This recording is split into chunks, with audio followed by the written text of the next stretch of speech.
யார் அந்த கடவுள்? முருகரா? யார் அவரு? வாழ்க்கையில கஷ்டம் தான் பட்டுக்கிட்டு இருக்கேன், எதுவுமே எனக்கு கிடைக்கலையே. ஆன்மீகம்னா என்ன? என்ன கர்மா தாங்க காரணம். அந்த கர்மாவை எப்படி ஜெயிக்கிறது? நான் தான் சாமி கும்பிடுறேனே, ஏன் இந்த கர்மாவை என்னால ஜெயிக்க முடியல? இது உங்களோட கேள்வியா இருக்கலாம்.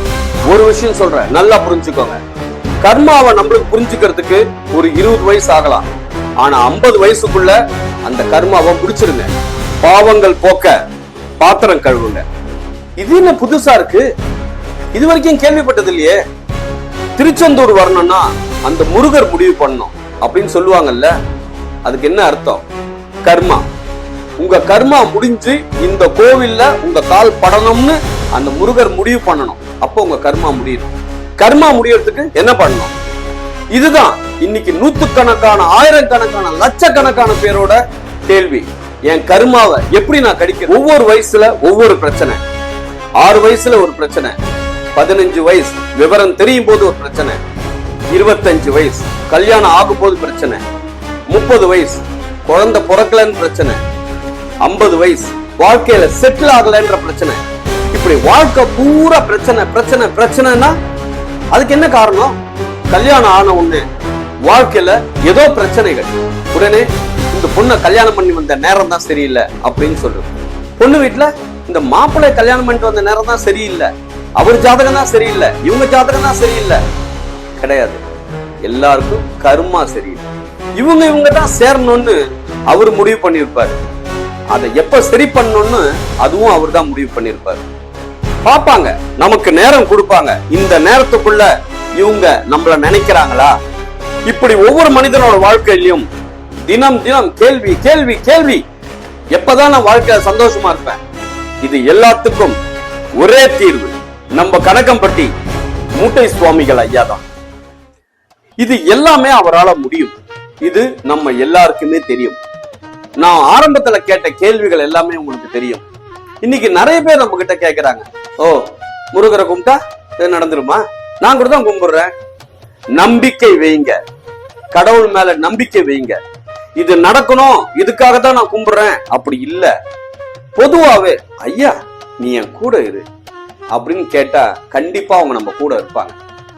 நம்ம கடவுள்கிட்ட தான் நேரடியா அது மாதிரி கேட்க முடியல, அப்ப யார்கிட்ட கேட்கலாம்? நம்ம கூடயே வாழ்ந்துகிட்டு இருக்கிற சித்தர்களா? இதை அனுபவிச்சவங்களால மட்டும்தான் புரிஞ்சுக்க முடியும். நம்ம கனகம்பட்டி ஐயா இருக்காரு, அவரோட அருள் இருக்கு பாருங்க, அந்த புரிதல் இருக்கு பாருங்க.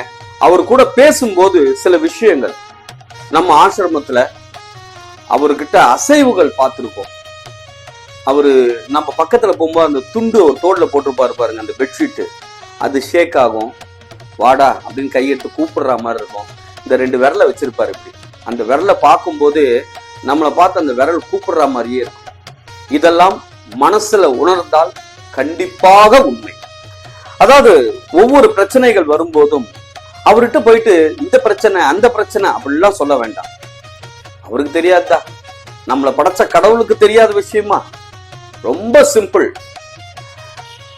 ஐயா நான் நிம்மதியா தூங்குறேன், எந்த பிரச்சனையும் மனசுல போட்டுக்கல, எல்லா பிரச்சனையுமே நாளை காலையில சரியாகணும் அப்படின்னு நினைச்சுக்கிட்டு தைரியமா அவரை நம்பி தூங்குங்க. காலையில விடிஞ்சு எழுந்துக்கும் போது கண்டிப்பா நம்ம பிரச்சனை எல்லாமே முடிச்சிருக்கோம். இது அனுபவத்துல சொல்றேன். எல்லாருக்குமே வாழ்க்கையில பிரச்சனை இருக்கு. பிரச்சனை இல்லாத மனிதர்களே கிடையாது. அது எல்லாத்துக்கும் காரணம் போன ஜென்மத்துல நம்ம பண்ண புண்ணியங்கள், பாவங்கள். அததான் கர்மா அப்படின்றோம்.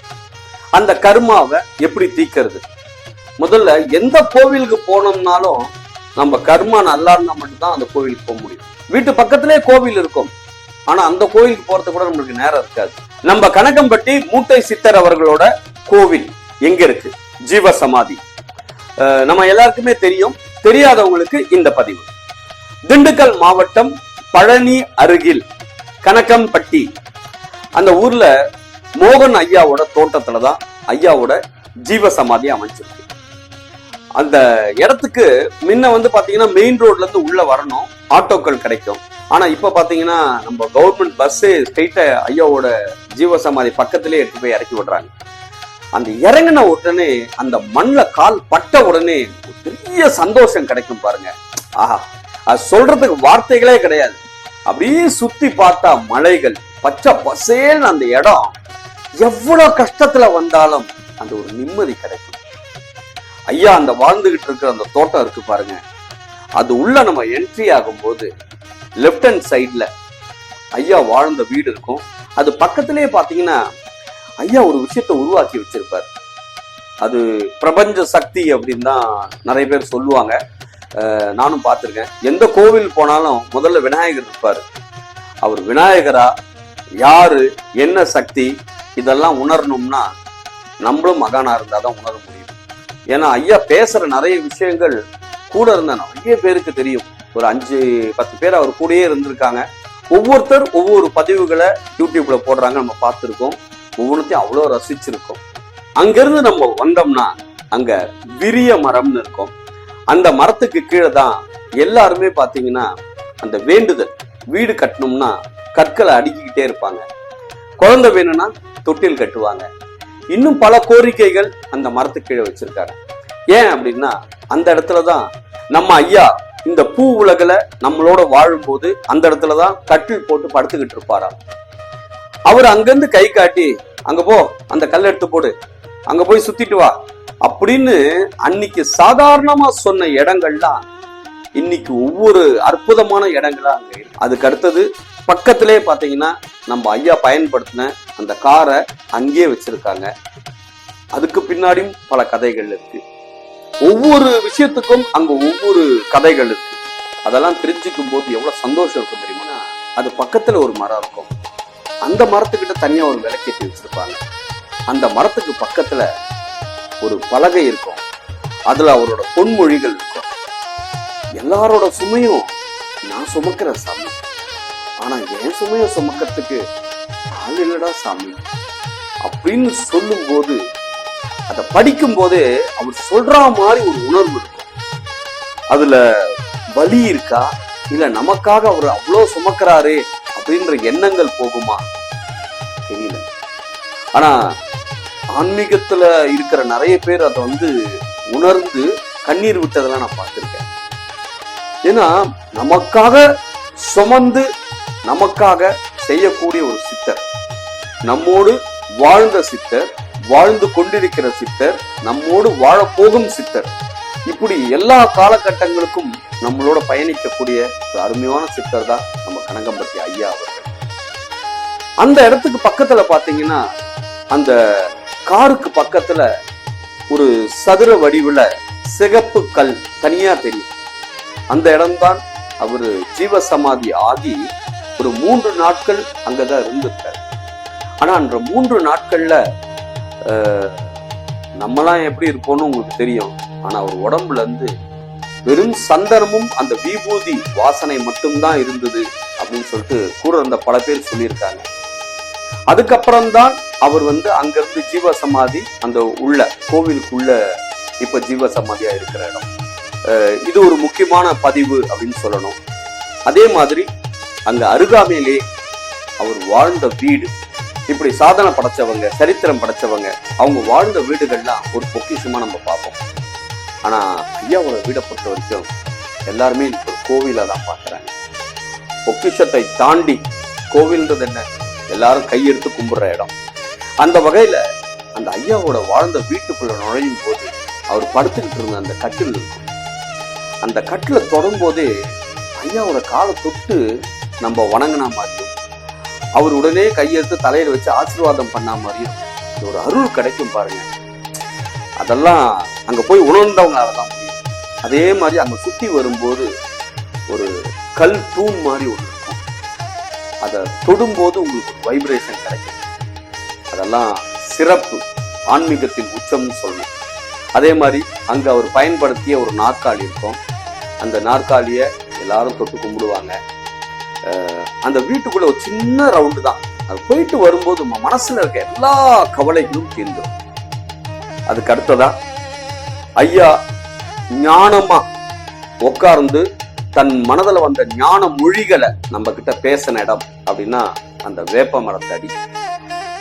அந்த காலத்துல கூட அவங்க நிறைய பேர் சொல்லியிருக்காங்க, அந்த வேப்ப மரத்துல இருந்து ஒவ்வொரு இலைகள் விழும்போதும் அந்த இலை விழுந்ததுல என்ன விஷயம் சொல்ல வருது அப்படின்னு முதல் கொண்டு அவ்வளோ ஞான விஷயங்களை மக்களுக்கு தெளிவா சொல்லியிருக்காரு.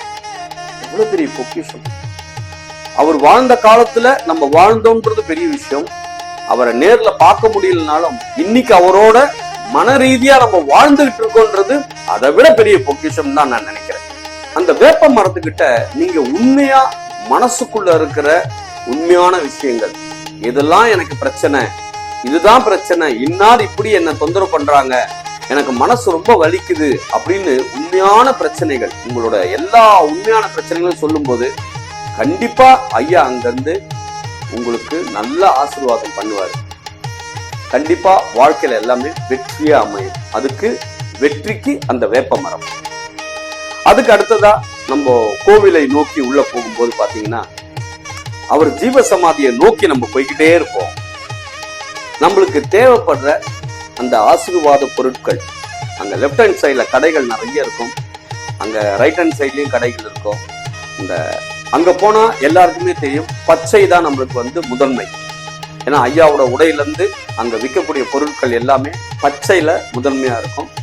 அதெல்லாம் நம்ம மன ரீதியா ஐயா நம்ம கூட இருக்காரு, இந்த கயிறுல ஐயா இருக்காரு, இந்த விபூதியில ஐயா இருக்காரு அப்படின்னு நினைச்சு ஒவ்வொரு பொருளும் வாங்கி அடுத்ததா நம்ம போற இடம் அவரோட ஜீவ சமாதி. அந்த ஜீவ சமாதி இருக்கு பாருங்க, ஆஹா, அங்க கிடைக்கிற அமைதி, நிம்மதி, எவ்வளவு பெரிய பிரச்சனைகளை வந்தாலும் சரி ஐயா முன்னாடி போய் நின்று அந்த முகம் கருணையே வடிவா அந்த முகம் இருக்கும். கையெடுத்து அப்படி கும்பிடும் போது அங்க பணியில இருக்கக்கூடிய அந்த கோவில்ல அந்த நேரத்துல நிர்வாகத்துல இருக்கக்கூடிய அத்தனை பேருமே அந்த ஒரு மரியாதை கொடுக்கறாங்க பாருங்க. வாங்க உட்காருங்க, உட்கார்ந்து உங்க வேண்டுதலை ஐயா கிட்ட சொல்லுங்க அப்படின்னு அந்த சைட்ல நம்மளுக்கு இடம் கொடுப்பாங்க. அதுல உட்காந்து ஐயாவை கண்மூடி வேணா ஐயா உள்ள இருந்து காட்சி கொடுப்பாரு பாருங்க. ஆஹா ஆஹா, சிறப்பு, மிக சிறப்பு. அதாவது நம்ம நேர்ல நின்னு பார்க்கும்போது சமாதியில இருந்து லெப்ட் ஹேண்ட் சைட்ல அந்த மூளையில ஐயா உள்ள இருந்து உட்கார்ந்த வடிவிலேயே எனக்கு காட்சி கொடுத்தாரு. இது நான் சொல்றது எனக்கு ரொம்ப சந்தோஷம், உங்ககிட்ட பகிர்ந்துக்கிறது அவ்வளவு பெருமை. அப்படியே நான் கையெடுத்து கும்பிட்டு ஐயா அப்படின் போது அங்க இருந்து காட்சி கொடுத்து, வாடா உட்கார்றா, நல்லா இருக்கியா, நல்லா இருப்படா அப்படின்னு ஒரு ஆசீர்வாதம் கொடுத்தாரு பாருங்க. அந்த ஒரு நிமிஷம் ஆஹா, கடவுளே பார்த்துட்டோண்டா, அப்பன் முருகப்பெருமான பார்த்துட்டோண்டா இப்படின்னு ஒரு 37 வருஷமா காவடி எடுத்துட்டு இருக்கோம். அதனால அந்த முருகரையே பார்த்தா மாதிரி இருக்கும். ஐயாவும் முருகரும் வேற வேற இல்ல, அந்த முருகரையே பார்த்தா மாதிரி அப்படி ஒரு சந்தோஷம். அந்த பாசத்தோட வாடா நல்லா இருக்கியா அப்படின்னு கேட்ட அந்த அந்த நிமிடங்கள் இருக்கு பாருங்க, வாழ்க்கையில் ஒரு பெரிய பொக்கிஷம்ங்க. ஐயாவெல்லாம் கும்பிட்டுட்டு அந்த சுத்தி வரும்போது ஐயா உட்கார்ந்து இருந்த அந்த ஒரு பெரிய பாறை இருக்கும். அந்த பாறைக்கு ஒவ்வொரு நாளைக்கும் ஒவ்வொரு அபிஷேகங்கள் பண்ணி, ஒரு நாள் சந்தனத்துல, ஒரு நாள் விபூதியில அப்படின்னு பார்க்கும்போது அப்படியே அது மேல ஐயா உட்கார்ந்து இருக்கா மாதிரியே இருக்கும். அவ்வளவு பாதுகாப்பா பண்ணி வச்சிருப்பாங்க. அதை அதுக்கு பக்கத்திலேயே ஐயா அமர்ந்த அந்த ராஜாக்கள்லாம் உட்கார்ந்த சேர் இருக்கும் பாருங்க, சிம்மாசனம், அந்த மாதிரி ஒண்ணு வச்சிருப்பாங்க. அதையும் தொட்டு கும்பிட்டு அங்கிருந்து அப்படியே பக்கத்துல வந்தா ஐயா வெள்ளை உருவத்துல மார்பிள்ல அவ்வளோ அழகா இருப்பாரு.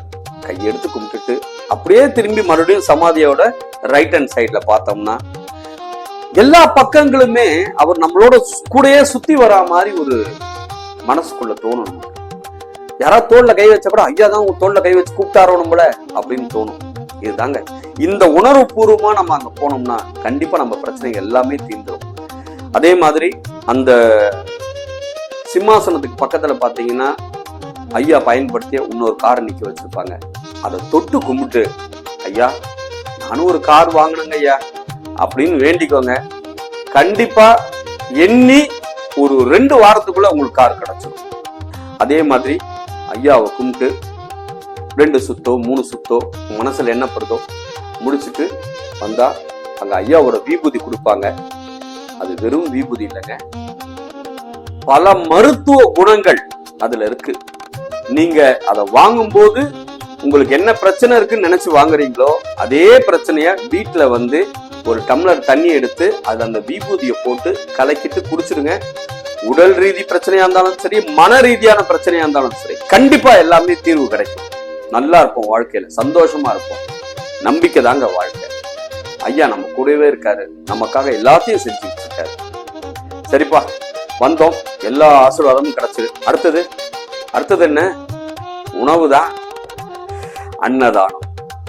தானத்தில் சிறந்தது அன்னதானம்னு சொல்லுவாங்க. காலையில இருந்து இரவு வரைக்கும் அன்னதானம் தொடர்ந்துகிட்டே இருக்கும். இது எப்படி சாத்தியம் அப்படின்னா, வரக்கூடிய பக்தர்கள் ஒவ்வொருத்தரும், நம்ம நிர்வாகம் இருக்காங்களே, யாருக்கிட்டையுமே ஒரு வார்த்தை இது வேணும்னு கேட்க மாட்டாங்க. ஆனால் ஒவ்வொரு நாளும் அரிசி வந்து அங்க குவியும் பாருங்க. அந்த அன்னதானம் நடந்துகிட்டே இருக்கும், அரிசி வந்துகிட்டே இருக்கும். இது எல்லாமே அந்த நிர்வாகத்துக்கு பெரிய நன்றி சொல்லணும். ஏன்னா ஒவ்வொரு மக்களையும் அழகா வழி நடத்துறாங்க. அதே மாதிரி அன்னதானத்துல பாத்தீங்கன்னா அந்த நேர்த்தி அப்ப கிளீனா இருக்கும். அடுத்த ஒரு 5 நிமிஷத்துக்கு ஒரு வாட்டி அதை எல்லாமே கிளீன் பண்ணிட்டு இருக்காங்க. கிளீன் பண்றவங்கள யாரு? அங்க வேலை செய்பவர்கள் இல்ல, நம்மள மாதிரி அங்க போற டிவோட்டிஸ். அந்த கோவிலுக்காகவே டிவோட்டியா இருந்து என் வாழ்நாளே அந்த கோவில் தான் அப்படின்னு நினைக்கிறவங்களும் அங்க இருக்காங்க. அதே மாதிரி பாத்தீங்கன்னா அந்த அன்னதான கூடத்துல நிறைய அவரு சொன்ன பொன்மொழிகள்லாம் இருக்கும். அந்த பொன்மொழிகள் ஒவ்வொன்றையும் நம்ம படிச்சாவே இவ்வளவுதான் வாழ்க்கை, ரொம்ப ஆடக்கூடாது, இதாண்டா வாழ்க்கை அப்படின்னு அழகா புரிய வச்சிருப்பாரு ஐயா. அதே மாதிரி அந்த அன்னதான கூடத்துல ரைட் ஹேண்ட் சைட்ல ஐயாவோட பெரிய போட்டோ ஒண்ணு இருக்கும். அங்கதான் ஐயாவுக்கு முதல்ல அன்னதானம் படைப்பாங்க. அந்த இடத்துல போய் நின்னா அவர் நம்ம கிட்ட பேசுவாரு பாருங்க. அப்படியே கூட சாதாரணமா பேசுவார். இந்த புரியாத பாஷை எல்லாம் கிடையாது. டைரக்டா நம்ம வீட்டுல அம்மா, அப்பா, தாத்தா, பாட்டி, அத்தை, மாமா எப்படி பேசுவாங்களோ அந்த மாதிரி நம்மளோட நின்று, ஓ அப்படியா, அப்படி இருக்கா, சரி சரி நான் பாத்துக்கிறேன், நான் பாத்துக்கிறேன் சாமி, சாப்பிட்டியா சாமி, சரி போய் சாப்பிட்டு வந்து ஐயா கிட்ட நில்லு அப்படின்னு. இதெல்லாம் என் வாழ்க்கையில நான் அனுபவிச்ச விஷயங்களை சொல்லிக்கிட்டு இருக்கேன். முதல்ல போய் சாப்பிட்டு வா சாமி அப்படின்னாரு ஒரு நாளைக்கு போகும்போது. இன்னொரு நாளைக்கு போகும்போது ஐயா சாப்பிட்டு வந்துடுறேன் அப்படின்னு நான் அவர்கிட்ட சொல்றேன். ஏன் அவசரமா, நில்லு, உங்கள்கிட்ட பேச வேண்டியது இருக்கு அப்படின்னாரு. அப்புறம் ரொம்ப நேரம் இருந்த சில விஷயங்கள்லாம் சொன்னாரு. அதை மன ரீதியா கேட்டுக்கிட்டேன். அதுக்கான சொல்யூஷனும் உடனே நடந்தது. சரி போ, சாப்பிட்டு வா, போ, சாப்பிட்டுட்டு மறுபடியும் வா அப்படின்னாரு. இதெல்லாம் எவ்வளவு பெரிய பொக்கிஷம். நான் ஒரு 4 வாட்டி 5 வாட்டி போயிருப்பேன்னு நினைக்கிறேன். ஆனா இப்போ போயிருக்கும் போது ஒரு வாட்டி ஒரு அனௌன்ஸ்மெண்ட் வந்தது. இந்த அனௌன்ஸ்மெண்ட் இது வரைக்கும் நான் கேட்டதே இல்லையே அப்படின்னு நினைச்சேன். ஆனா அந்த அனௌன்ஸ்மெண்ட் வந்துகிட்டு தான் இருக்கு. ஆனா அது என்னன்றது, யாருக்கு அதுக்கு விழுதுன்றது தான் இங்க முக்கியமான விஷயம். ஆரம்பத்துல நான் சொன்ன பாருங்க, கர்மா, அந்த கர்மாவை எப்படி தீக்கிறதுன்னு. அந்த பாயிண்ட்டுக்கு இப்ப வர நம்ம தலைப்புல பார்த்திருப்பீங்க, பாவங்கள் போக்க பாத்திரம் கழுவுங்க. தலைப்புல மட்டும் போட்டுட்டு உள்ள அந்த கண்டென்ட் இல்லைன்னா தப்பாயிடும்ல. உண்மையதான் சொல்லியிருக்கோம். அப்போ ஒரு அனௌன்ஸ்மெண்ட் வந்தது. யாரெல்லாம் சாப்பிட்டு முடிச்சிட்டீங்களோ எல்லாரும் பக்கத்துல பாத்திரம் சுத்தம் பண்ணிட்டு இருக்காங்க, யாரெல்லாம் முடியுமோ வந்து அதுக்கு உதவி பண்ணலாம். உங்க பாவங்களை போக்கிக்க, உங்களோட கர்மாக்கள் போக ஐயா ஒரு அருமையான உத்தரவு கொடுத்திருக்காரு, பண்ணுங்க அப்படின்னு. ஏன்னா எல்லாத்தையுமே எல்லார்த்தையும் கொடுக்க முடியாது இல்லையா? அதனால அனௌன்ஸ்மெண்ட் கொடுக்குறாங்க. அதுல யாருக்காதுக்கு அது கேட்டுச்சு. ஏன்னா நான் இருக்கும்போது ஒரு 1000 கணக்கான பேர் இருந்தாங்க. ஆனா பாத்திரம் தேய்க்க வந்தது மொத்தமே 10 பேர் தான். அப்போ அந்த 10 பேருக்கு மட்டும்தான் அன்னைக்கு அந்த கர்மா தீரணும்னு இருக்கா? அவங்களோட பாவங்கள் போக்கணும்னு இருக்கா? அப்போ உண்மையே மிராக்கிள் தானே. யாருக்கு என்ன கிடைக்கணுமோ அது அன்னைக்கு கிடைச்சிருக்குல்ல. அப்போ அந்த அனௌன்ஸ்மெண்ட் காதுல விழறதே நம்ம கர்மா தீர்ந்திருக்கணும். அப்போ இத்தனை வாட்டி போய் எனக்கு கேட்காதது இந்த வாட்டி ஏன் கேட்டுச்சு? அதை கேட்டுட்டு நான் அங்க இருக்கிறவங்க கிட்ட கேட்டது, என்ன இதுங்க எனக்கு புரியலன்னு. இல்லைங்க, நம்ம பாத்திரம் சுத்தம் பண்ணணும்னு முடியும்னா நீங்க போலாம் அப்படின்னு. அவ்வளவு பெரிய பொக்கிஷம் அப்படின்னு அங்கன்னு தேடிக்கிட்டு போனா பக்கத்திலேயே தான் ஐயாவோட அன்னதான கூடத்துல இருந்து வெளில வந்தா ரைட் ஹேண்ட் சைட்ல அங்க பாத்திரம் கழுவிட்டு இருந்தாங்க. அந்த பெரிய பெரிய சாம்பார் டபரா, சாப்பாடு டபரா எல்லாம் வந்து சின்ன சின்ன பசங்கள்ல இருந்து வயசானவங்க வரைக்கும் எல்லாம் கழுவிட்டு இருந்தாங்க. நம்மளால முடிஞ்சது ஒரு சாப்பாடு பாத்திரம், ஏன்னா அதுதான் கொஞ்சம் ஆம்பளை கொஞ்சம் தூக்கி கழுவணும், பெரிய இதுவா இருக்கும். அதனால அதை முடிஞ்ச அளவுக்கு நல்லா கிளியரா கழுவி, ஒரு பாத்திரம் கழுவுனாலும் உண்மையா மனசார கழுவணும். அந்த மாதிரி என் கூட வந்தவங்க ஆளுக்கு ஒரு பாத்திரம் கழுவுனாங்க. அதுக்கப்புறம் பாத்தீங்கன்னா காய்கறி வெட்டுறதுக்கு யாராவது இஷ்டப்பட்டா போலாம் அப்படின்ற மாதிரி இருந்தது. அங்கிருந்து அப்படியே காய்கறி கூடத்துக்குள்ள போனோம். அங்க போனா நிறைய பேர் உட்காந்து ஒரு சுவாமிஜி முதல் கொண்டு அங்க காய்கறி வெட்டிட்டு இருந்தாங்க. இதெல்லாம் பார்க்கும்போது என்னன்னா, யாருக்கு எது கிடைக்குமோ அதுதான் கிடைக்கும். அது கிடைக்கணும்னு தலையில எழுதி வச்சிருக்கணும். ஐயாவோட ஆசீர்வாதம் இல்லாம எதுவுமே நடக்காது. இதெல்லாம் ஒரு நம்பிக்கை. கண்டிப்பா இந்த விஷயம் எல்லாமே உங்களுக்கு ரொம்ப பிடிச்சிருக்கும்னு நினைக்கிறேன். இதுல சொல்ல வந்த விஷயங்கள் எல்லாமே ரொம்ப சிம்பிள்ங்க. வாழ்க்கையில இது கிடைக்கல அது கிடைக்கலன்னு நொந்து போவாதீங்க. இதுவாது கிடைச்சிருக்கே. நிறைய இடத்துல நம்ம பார்த்திருப்போம் துர்மரணங்கள், நிறைய பிரச்சனைகள். அதெல்லாம் பார்க்கும்போது சுச்சு அப்படியா அப்படின்னு சொல்லுவோம். அந்த மாதிரிலாம் இல்லாம நம்மளை இந்த அளவுக்கு காப்பாத்தி வச்சிருக்காரு. யாரால எதை தாக்கு பிடிக்க முடியுமோ அவங்களுக்கு அந்த மாதிரி பிரச்சனைகள் இருக்கும். ஆனால் நம்ம எல்லாரும் கேட்கறது என்ன, எவ்வளவு நாளைக்கு தான் நான் கஷ்டத்தை அனுபவிப்பேன், எப்பதான் எனக்கு விடிவு காலம் பிறக்கும்? அதுக்கு எல்லாத்துக்கும் இதான் வெரி சிம்பிள், கர்மா தீரணும். அப்ப அந்த கர்மாவை எப்படி தீர்க்கிறது நமக்கு எல்லாருக்கும் புரிஞ்சது சித்தர்கள். அவங்க காலை பிடிச்சுக்கோங்க. ஏன்னா அவங்க தான் நமக்கு நேரடியா கடவுளோட ஆசீர்வாதத்தை கொடுக்கிறவங்க. உங்களுக்கு தெரிஞ்ச சித்தர், உங்களுக்கு குலதெய்வம் கும்பிடும் போது அவங்களே சொல்லுவாங்க, இந்த சித்தரை உங்களுக்கு காமிப்பாங்க. அந்த சித்தரை கையில பிடிச்சுக்கோங்க. நம்ம எல்லாருக்கும் தெரிஞ்ச சித்தர், நம்மோடு வாழ்ந்து கொண்டிருக்கும் சித்தர் கணக்கம்பட்டி மூட்டை சித்தர் ஐயா அவர்கள். அவரோட அற்புதங்கள் இருக்கு பாருங்க. கண்டிப்பா அங்க வாங்க, எல்லாருக்கும் புரியும். அந்த கோவில், அந்த கோவிலோட அழகு, அங்க இருக்கக்கூடிய அந்த பராமரிக்கும் அந்த மனிதர்கள் ஒவ்வொருத்தருக்கும் நான் காலத்தொட்டு கும்பிடணும்னு நினைக்கிறேன். ஏன்னா ஒவ்வொருத்தரும் அவ்வளவு பாசமா, பண்பா, அன்பா ஐயாவோட பேரை அந்த அளவுக்கு பொக்கிஷமா வச்சு நம்ம எல்லாருக்கும் கொடுத்து, நம்ம எல்லாருக்கும் அந்த ஆசீர்வாதம் கிடைக்கிற அளவுக்கு நம்ம கணக்கம்பட்டி ஐயா அவர்களோட டிவோட்டிஸ் மட்டும் இல்ல, உலக மக்கள் அனைவருக்கும் நான் சொல்ற ஒரே ஒரு விஷயம்தான், வாழ்க்கையில விரக்தி, என்ன என் வாழ்க்கை, என்ன கடவுள் அப்படின்றதெல்லாம் தூக்கி போட்டுட்டு இந்த வாழ்க்கைய அழகா வாழ ஆரம்பிங்க. ஒவ்வொரு நொடியும் சந்தோஷம். இப்ப பிரச்சனை இருக்கதான் செய்யும். அதுக்காக நம்ம அப்படியே அதுக்குள்ளேயே போயிட்டு இருந்தோம்னா உடம்பும் கெட்டு போய் மனசும் கெட்டு போய் வாழ்க்கை நரகமாயிடும். அதனால தயவு செய்து எவ்வளவு சீக்கிரம் முடியுமோ கணக்கம்பட்டி ஐயா அவர்களை போய் பாருங்க. வாழ்க்கை மாறும், வாழ்க்கை வெற்றி அடையும், வாழ்க்கையில சந்தோஷம் நிலைக்கும். நம்ம கணக்கம்பட்டி சித்தர் ஐயாவோட ஜீவ சமாதி இருக்கக்கூடிய அந்த இடம், மோகன் ஐயா அவர்களோட தோட்டத்துல இருக்கக்கூடிய பொறுப்பாளர்கள், ஒவ்வொரு துறைக்கும் ஒவ்வொரு பொறுப்பாளர்கள் இருக்காங்க. அவங்க எல்லாருக்கும் மனதார நன்றிகள் சொல்லிக்கிறேன். ஏன்னா ஒவ்வொரு நாளும் வரக்கூடிய பக்தர்கள் கூட்டம் கூட்டமா, அவ்வளோ பக்தர்கள், எல்லா பக்தர்களுக்கும் அந்த நேர்த்தி தெரியுமா, எப்படி வரணும், எப்படி நிக்கணும், எப்படி பார்க்கணும். ஒவ்வொருத்தரும் ஒவ்வொரு விஷயமா வருவாங்க. ஆனா அதெல்லாம் எங்கேயுமே பெரிதுபடுத்தாம எல்லாருக்கும் பாசத்தோட வரவேற்று அவங்களுக்கு தேவையான அன்னதானத்தை கொடுத்து ஐயாவோட ஆசீர்வாதம் கிடைக்கிறதுக்கு நீங்க எல்லாரும் சேர்ந்து அவ்வளவு உதவி பண்றீங்க. மனசார உங்க அனைவருக்கும் என்னோட நன்றியை தெரிவிச்சுக்கிறேன். இது இன்னும் சிறப்பாக வளரணும். ஐயா ஆசீர்வாதத்துல இந்த உலகம் செல்வ செழிப்போட சிறும் சிறப்புமா இருக்கணும், எல்லாரும் சந்தோஷமா இருக்கணும்னு கடவுள்கிட்ட வேண்டி கணக்கம்பட்டி ஐயா அவர்களுக்கு போற்றி போற்றி மீண்டும் ஒரு அழகான அன்பான ஆன்மீக பயணத்தோடு உங்கள் சிவராஜ்.